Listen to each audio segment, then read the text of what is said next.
Olá pessoal, vamos lá então, mais um vídeo onde a gente vai falar aqui do gráfico de uma função afim, né? Além de falar sobre o gráfico da função afim, é preciso também que a gente fale um pouco sobre os coeficientes, né? Coeficiente angular e coeficiente linear, né? Nós vamos também aqui nesse vídeo ver na prática, por meio do software GeoGebra, que de acordo com os valores atribuídos ao coeficiente angular e ao coeficiente linear, o formato do gráfico é modificado, né? Então, só para ver aqui que você tem aqui alguns exemplos, né, do gráfico da função afim. Lembrando que a nossa função afim é aquela f de x igual a x mais b e que ela é uma reta, né? Então, nos exemplos que nós temos aqui no livro digital, esse aqui é um exemplo que mostra que isto aqui não é uma função, tá? Não estou falando nem de uma função afim, ela não é uma função. Por quê?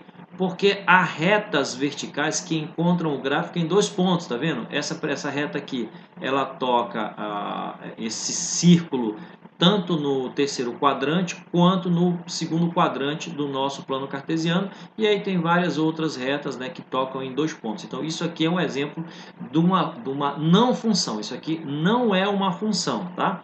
Outros exemplos aqui embaixo, né, mostrando aqui vários exemplos. Aqui no caso você tem uma função, aqui também é uma função quadrática, aqui também, que a gente inclusive vai estudar depois, mas isso aqui não é uma função, aqui também não é uma função. Enfim, nós vamos estudar agora especificamente a nossa função afim. Aqui você já vai vendo aqui alguns exemplos de função afim. Você vê que os gráficos são diferentes, né?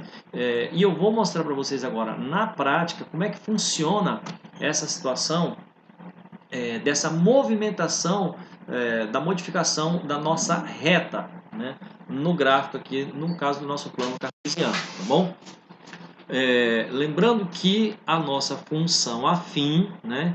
Ela pode ser representada assim: y igual a ax mais b, onde f de x é igual a y, né? O a é o nosso coeficiente angular. Tá aqui o a, olha. O a é aquele que fica próximo, colado aqui no x, né? Multiplicando o x, tá? Então ele é o nosso coeficiente angular que vai determinar o ângulo, né, da nossa reta da função afim em relação ao eixo x e ao eixo y, tá? E também o coeficiente linear, que é o b, né? Tá vendo aqui o nosso b? O nosso b, ele não varia, né? Dentro de uma função afim, o b, ele vai ser um valor fixo, tá bom? E o que a mudança do valor atribuído ao b vai definir por onde a nossa reta vai passar. Aqui, por exemplo, nós temos essa nossa reta inicial e vamos já começar a trabalhar e mexer com ela para você ver essa movimentação.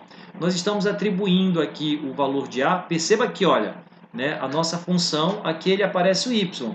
Lembrando que y, tá vendo aqui, ó, y é igual a f de x igual a y. Então, quando eu tenho aqui y igual a x que multiplica 1, né, eu posso até tirar esse 1 daqui, fica apenas x mais 1, mais 1, tá? O 1 aqui é o valor que nós atribuímos ao b. Quando eu tenho aqui x que multiplica 1 ou simplesmente x mais 1, nós vamos ter esse formato de gráfico na nossa função afim. Vamos alterar aqui o valor de a para ver o que acontece. O valor de a é o valor que acompanha aqui o x. Vamos colocar aqui o valor 3. Preste atenção no que vai acontecer. Está aqui a nossa reta antes com os valores de 1 que multiplica x mais 1. Agora com o valor de 3 que multiplica x mais 1. Viram o que aconteceu? A nossa reta, né, ela se aproximou mais do eixo y. Então perceba que o ângulo de inclinação da reta foi modificado. Eu vou colocar aqui no lugar do 3 agora um valor mais alto. Vocês vão perceber que a nossa reta ela vai se inclinar um pouco mais, se aproximando do eixo y. Vamos lá? Perceberam? Está aqui, ó. Antes, quando o valor atribuído ao a, né, o nosso coeficiente angular, que fica próximo do x, foi o 1, a reta ela passava aqui nesse sentido. Agora que o valor atribuído é 10, ela se aproximou mais aqui do eixo y, né, que é o nosso eixo das ordenadas. Só para vocês perceberem isso, mais uma vez, eu vou atribuir aqui o valor 20. Espera lá, 20. Perceba bem o que vai acontecer. O valor atribuído aqui ao A, nosso coeficiente angular, é o 20. Olha o que acontece. Inclinou-se ainda mais. Voltemos aqui para o valor 1. Né? Novamente, para você perceber, 1. Pronto. Voltamos ao que estava antes. Então, ficou claro para você que quando a gente trabalha aqui, movimenta, né, o valor de A, quanto mais alto o valor atribuído a A, mais a nossa reta vai se aproximar do eixo X. E se esse valor for negativo, como que vai ficar? Vamos lá então testar. No lugar de 1, vamos colocar menos 1. Veja bem aqui, ó, menos 1 é o valor que atribuímos. Preste atenção agora que nós vamos ter uma mudança drástica aqui na nossa reta. Observe que nesse formato que o valor de 1 é positivo, né, o 1 que multiplica x é positivo, a minha reta ela não passa pelo quarto quadrante. E agora, atribuindo o valor de x sendo negativo, o que vai acontecer? Vamos lá? Olha o que aconteceu agora. A nossa reta ela não passa pelo terceiro quadrante. Ela está cruzando, na verdade, aqui pelo quarto quadrante, primeiro quadrante e terceiro quadrante. Tá? Então, ela ficou totalmente diferente do que estava antes. Se nós atribuirmos aqui valores mais altos, ao invés de menos 1, nós colocarmos aqui menos 10, por exemplo, vamos ser mais rápidos, ela também vai se aproximar do eixo Y, né? Então, aumentou o valor, ela vai se aproximando cada vez mais, porém, ela não está passando aqui pelo terceiro quadrante do plano cartesiano como passava quando o valor atribuído ao A era positivo, beleza? Então, vamos retornar mais uma vez lá a nossa reta inicial, onde nós tínhamos 1 positivo, tá? Voltamos como ela estava antes. Aqui nós temos 1 que multiplica x mais 1. Beleza. Então você já viu como que ela se movimenta quando nós modificamos os valores do coeficiente angular.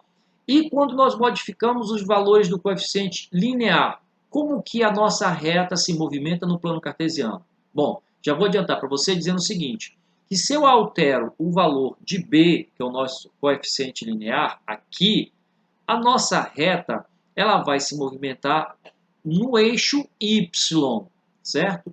Claro que se ela se movimenta no eixo Y, ela também vai se movimentar no eixo X, mas a movimentação no eixo X vai acompanhar o número atribuído ao B. Aqui nós temos o 1 no B, então veja que ela está passando bem aqui. Eu vou modificar esse valor aqui e vou colocar, atribuir o número 6 para o B. Veja que a reta vai passar aqui no 6, no Y, né, aqui, e ela também vai se movimentar passando no número correspondente aqui no X. Vamos ver como fica? Beleza. Viu o que eu falei para vocês? A nossa reta, então, está passando em menos 6 aqui no X e no 6 no Y. E se eu atribuir esse valor aqui mais alto, ela vai subir mais ainda. Agora eu quero mostrar para vocês o que acontece se eu atribuir a ela, ao B, um valor negativo. Então vamos lá, em lugar de 6, nós vamos colocar menos 6. O que acontece? Ela simplesmente veio para cá, para baixo. Então observe que ela não mexe na questão do ângulo da reta, ela só vai se movimentar de acordo com o valor que a gente atribui para B. Se eu coloquei menos 6, ela veio aqui para baixo e ela vai passar aqui no 6 positivo no Y. Beleza, pessoal? É isso, espero ter contribuído para a compreensão do assunto. Chegamos aqui ao final do vídeo e lembre-se, mantenha o foco no seu aprendizado, pois o conhecimento liberta, conhecimento é poder. Grande abraço a todos e até o próximo vídeo.